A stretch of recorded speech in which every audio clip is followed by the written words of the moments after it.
You thought it was just burnout, just too much screen time, too many arguments, too much noise in your head. But then something shifted. The incense didn't work. The Quran didn't bring calm.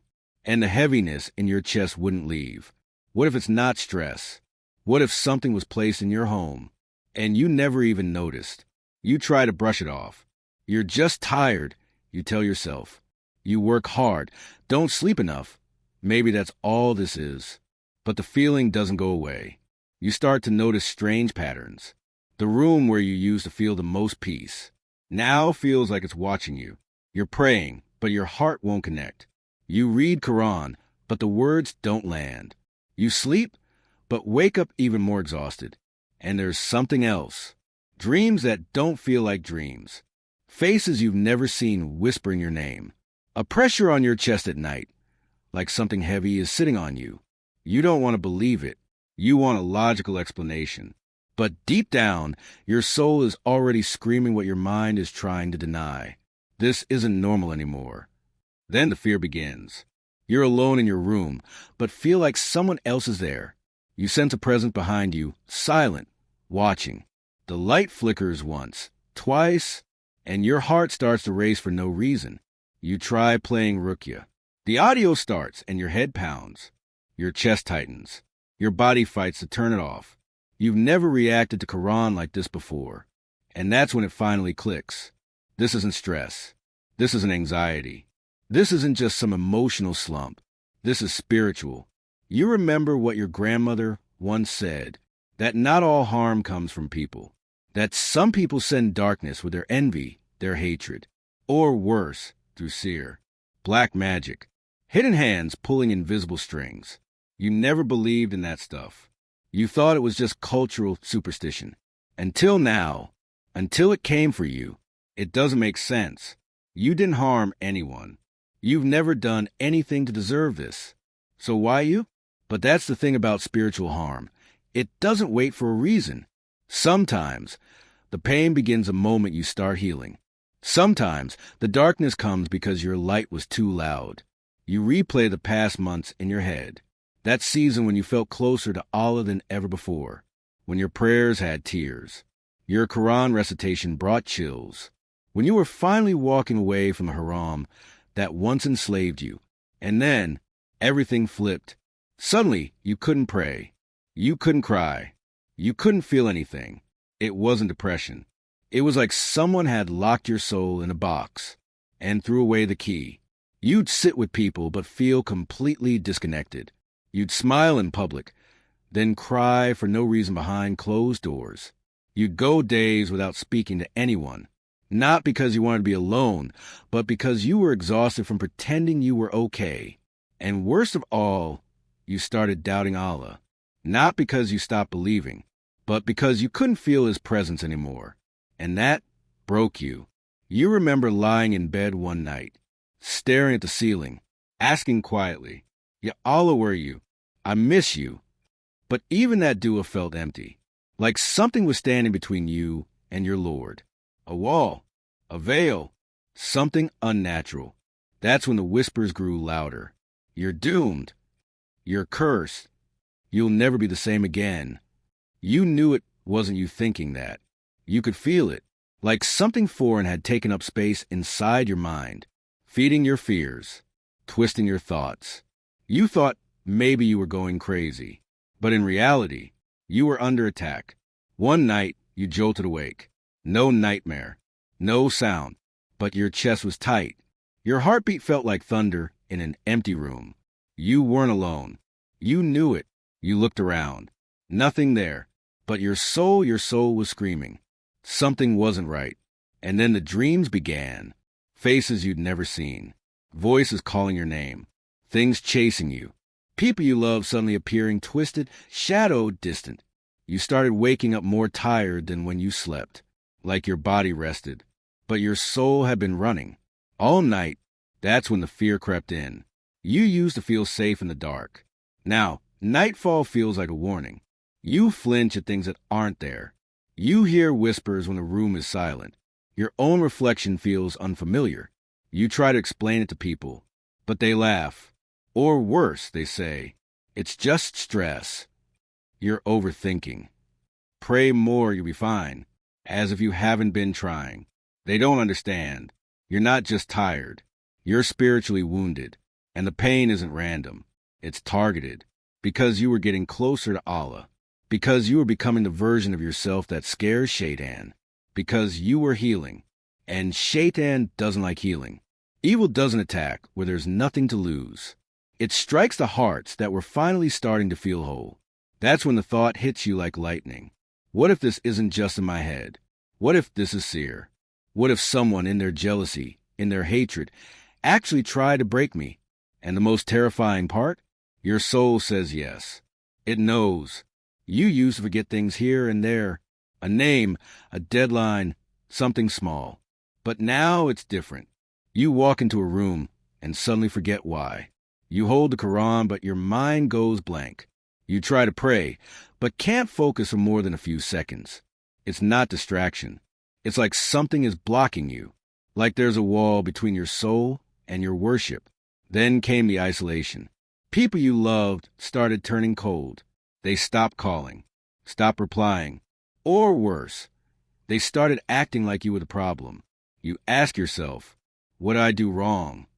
You replay every moment, but the answer never comes. And deep down, a whisper grows louder. It's not just them. It's something around you, something on you. You see shadows move in the corner of your eye. You feel heaviness in places that should bring peace. Your home, your room, your sajda.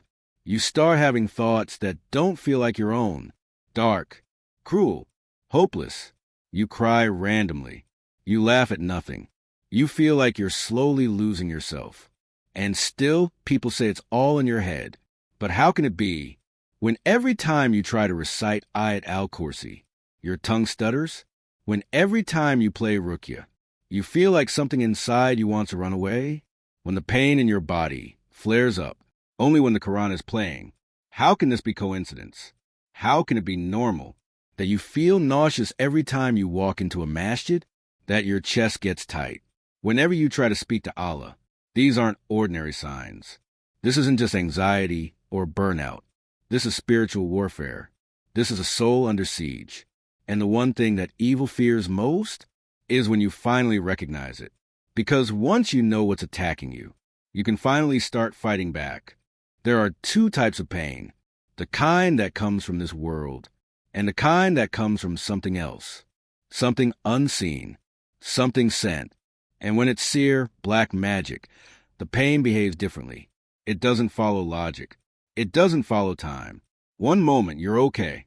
The next you're paralyzed. Sudden fear for no reason. Panic in a safe room. Tears that pour with no trigger, no explanation, no end. And when you sleep, you're not resting. You're battling. Nightmares that leave you gasping. Dreams of animals, dark figures, blood, graves, or someone chasing you. You wake up with scratches, with bruises, with marks you can't explain. You hear whispers. You smell smoke, or strange perfume in rooms you haven't entered. You find knots, threads, weird powders. You brush it off until you realize your health is collapsing. Doctors say you're fine, but your body is screaming. Migraines, numbness, pain that moves from limb to limb, never settling, never explaining itself. And your relationships? Destroyed overnight. You and your spouse suddenly can't stand each other. You feel disgust at the one you once loved. You argue for no reason. You cry over things that make no sense. Or maybe you can't get married at all. Every proposal fails. Every good connection breaks off at the last second. No explanation. Just silence. And inside you feel trapped. Like someone's tied your soul in a knot and thrown away the key. That's seer. That's what it does. And the worst part? It's designed to keep you confused. So you never realize it's spiritual. Because the moment you recognize it, the chains start cracking.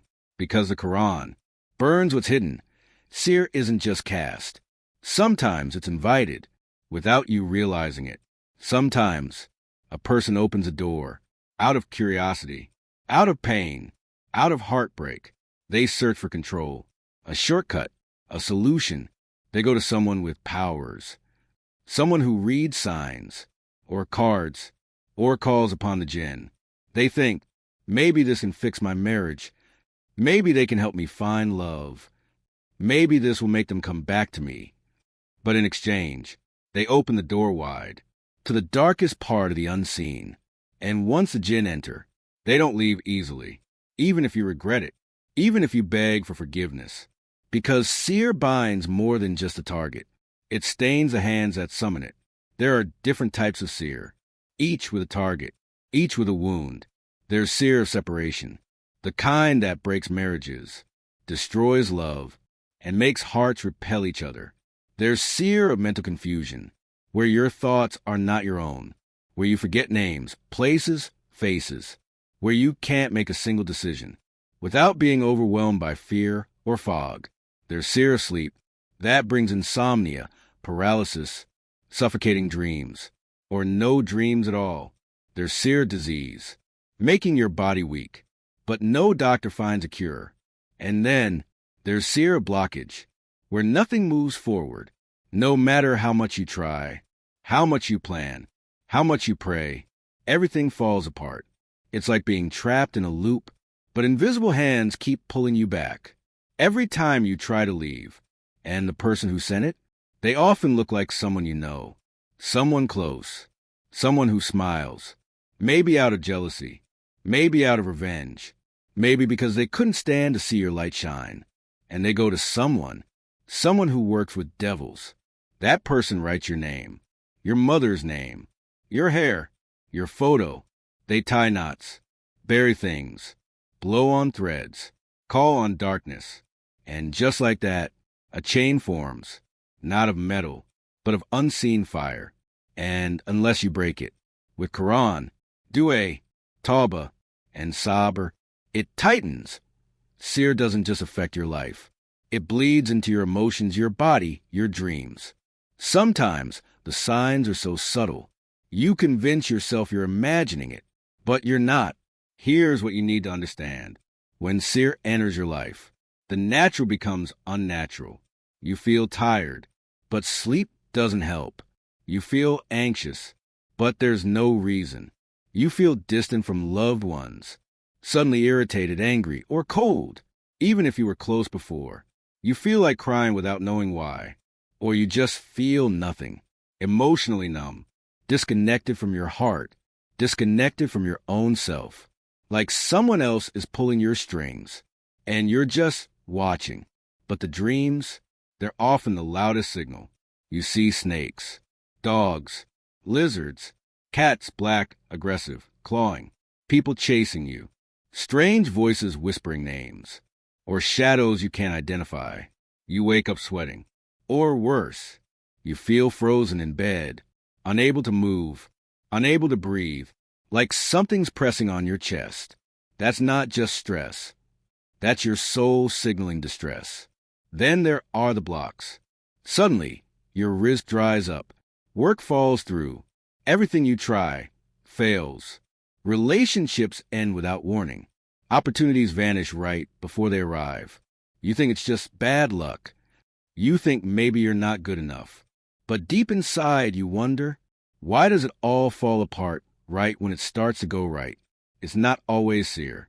But when it is, you feel it, even when no one believes you, because your body knows, your soul knows, and Allah never leaves you without signs. And here's what most people forget. Seer needs permission to take root. Sometimes from the victim, through sins, through carelessness. Sometimes from the sender, out of envy or hatred. But above all, it thrives in silence, in spiritual neglect, in a life without Quran, without ruqyah, without dhikr, without protection. That's why the first thing seer attacks is your faith. It makes you lazy in salah, distracted in prayer. It makes you forget your adkar, doubt your connection with Allah. Because when that wall is weak, seer doesn't need to knock. It walks in.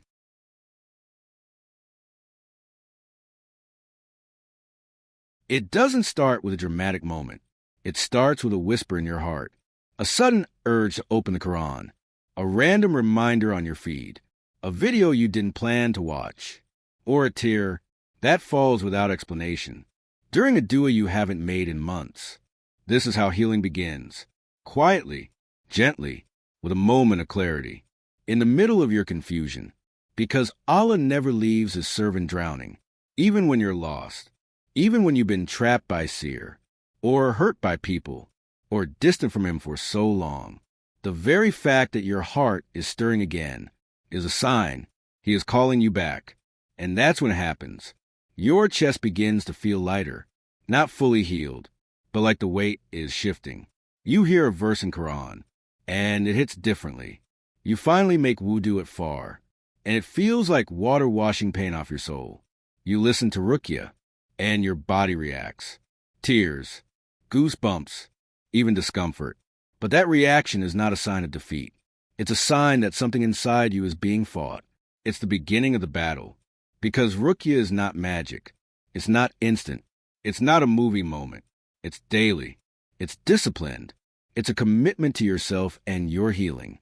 And sometimes, your healing begins the moment you decide to stop running. And when you return to Allah, truly return, even the strongest seer begins to lose its grip because Allah's light shatters every kind of darkness. Truth has come and falsehood has perished. Indeed, falsehood is always bound to perish. Surah Al-Isra, 17 hours, 81 minutes. If you knew how much harm you've already been saved from, you'd fall into sujud in tears. The truth is, Allah hasn't just told us to be patient. He gave us spiritual armor, powerful tools to protect your heart, your mind, your home, from seer, evil eye, hasad, and unseen attacks. Let's walk through the 7 divine weapons Allah gave you. Not just to survive, but to fight back. 1. The morning and evening adkar. This is your daily shield. Reciting them is not optional. It's essential. When you skip them, your protection drops. When you stay consistent, angels surround you. Seer and jinn can't penetrate what Allah has guarded himself. Imagine walking into a battlefield every day. Would you leave your shield at home? 2. Ayat al-Kursi after every prayer. The throne verse. A single ayah that protects your entire being. When you recite it after every salah, you're not just obeying sunnah. You're fortifying your soul. It's the verse of divine authority. And seer cannot challenge the authority of Allah. 3. Surah Al-Baqarah in your home. The Prophet said, "Do not make your homes like graveyards." Indeed, Shaitan does not enter a house in which Surah Al-Baqarah is recited. You don't even have to read it all in one go. Play it regularly. Let its light fill your space. Every verse of Baqarah is a sword against the unseen. 4. Ruqyah Sharia, the prophetic healing. This is not a trend. This is not guesswork. This is Quran plus Sunnah. Compiled by scholars, practiced by the Prophet himself. Ruqyah is reciting verses with intention, belief, and trust. It targets seer, envy, evil eye, and illness. And you don't need to wait for someone to do it for you. You can start with sincerity. Allah will handle the rest. 5. Salah on time, no matter what. Salah is not just worship. It's your anchor, your recharge, your lifeline, even if you don't feel it yet. Keep showing up, because every time you bow, you break the hold of anything trying to control you. 6. Dua, the weapon of the believer. You don't have to know what to say. You just have to speak. Even if all you say is, "Ya Allah, protect me from what I cannot see." That's enough. Dua is conversation. And with Allah, no conversation goes unheard. 7. Istighfar, constant repentance. The most forgotten shield. Every sin creates a crack in your spiritual wall. Istighfar seals it.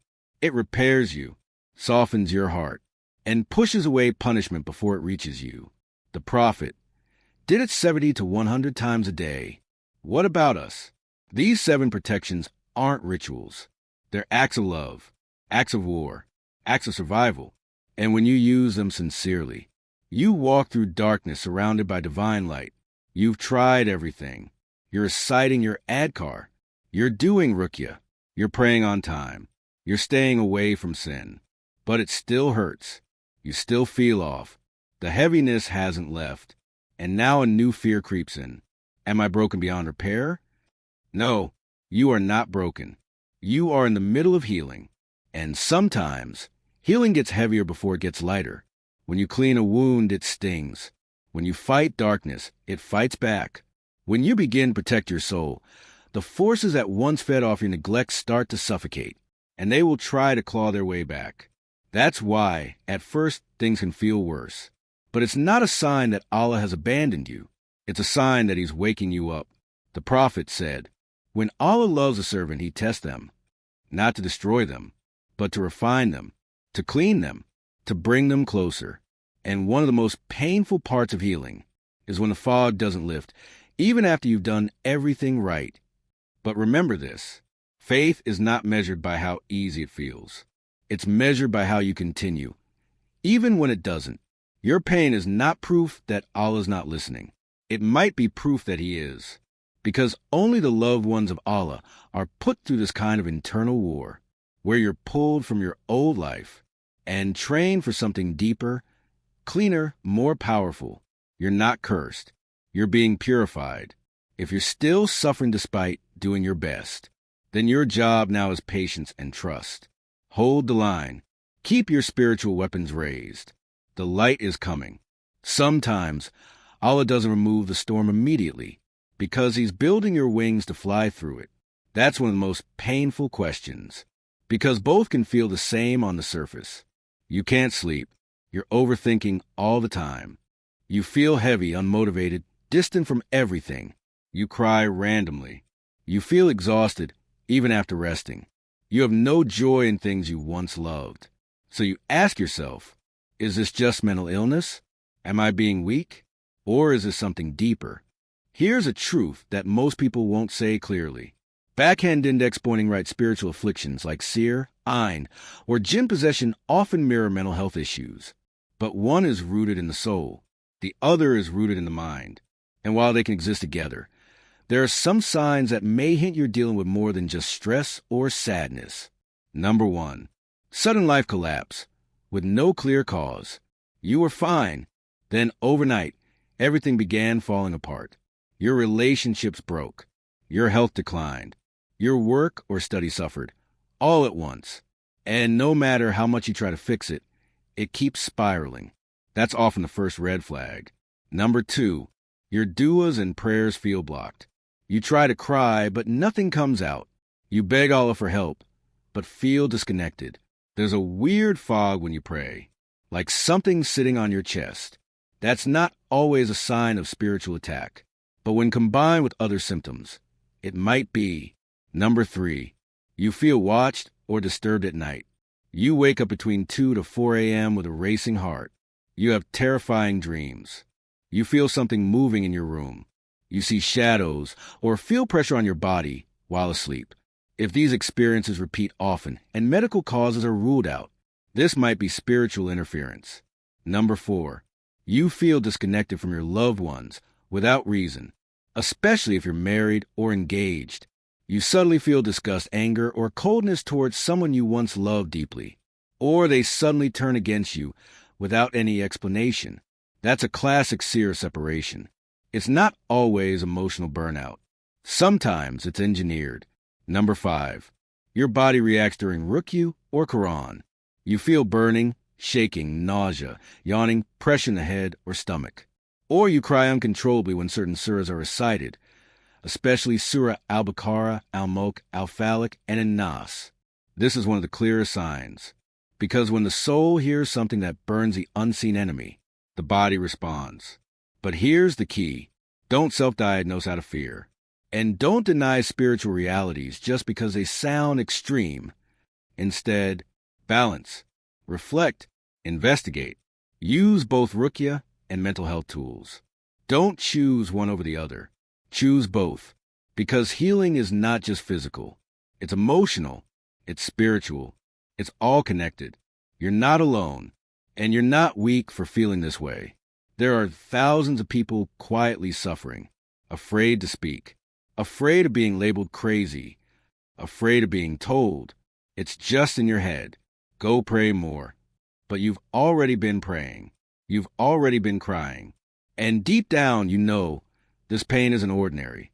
So what do you do when you can't trust people? When you can't find a practitioner? When you feel like you're battling the unseen world alone? Here's the truth. Light bulb, you are never without weapons. Even if no one believes you. Even if you don't have a sheikh. Even if you don't know a ruqyah center. Even if you're too afraid to say it out loud. Allah gave you protection. He gave you access. And He gave you authority. Prayer beads start with what is already in your hands. 1. Surah Al-Baqarah every single day. Even if it's just a few verses. Even if you play it in the background. Even if you fall asleep to it. The Prophet said, reciting Surah Al-Baqarah in your home keeps shaitan away. Bukhari and Muslim. It's not just protection. It's resistance. It burns seer. It suffocates the unseen enemy. Number 2. Water plus Quran equals your shield. Take a clean bottle of water. Recite the following over it. Al-Fatiha, Ayat al-Kursi, the last 2 verses of Surah Al-Baqarah, Surah Al-Ikhlas, Al-Falaq, and An-Nas 3x each. Then blow gently into the water. Drink it throughout the day. Sprinkle it in the corners of your room. Spray it on your bed before sleep. Use it during guzzle. You'll be shocked how your body responds. Even if no one else is doing ruqyah on you, this water will begin that process. Number 3. Strengthen your fortress, morning and evening. The Adkar Asabah wal Masa are not small du'as. They are divine shields. Recite them like your life depends on it, because sometimes it actually does. Don't skip them. Don't rush them. Make them your routine. Even if you're crying, even if you feel numb, keep doing them. Number 4. Ruqyah audio, yes, even on YouTube. Find trusted ruqyah recitations from verified sources. Sit alone. Play it out loud. Close your eyes. Let it pour over your soul. If something stirs in your body, don't panic. That's a sign. And signs bring direction. 5. Ruqyah is not just for removing. It's for revealing. Sometimes, these steps will show you if what you're experiencing is truly seer, or something else. You'll either feel clarity, peace, or your body will react. Either way, you're not stuck anymore. You're in motion. And motion is where healing begins. You don't need to be an expert to protect yourself. You just need faith, patience, and consistency. The cure comes from Allah. The resistance starts with you.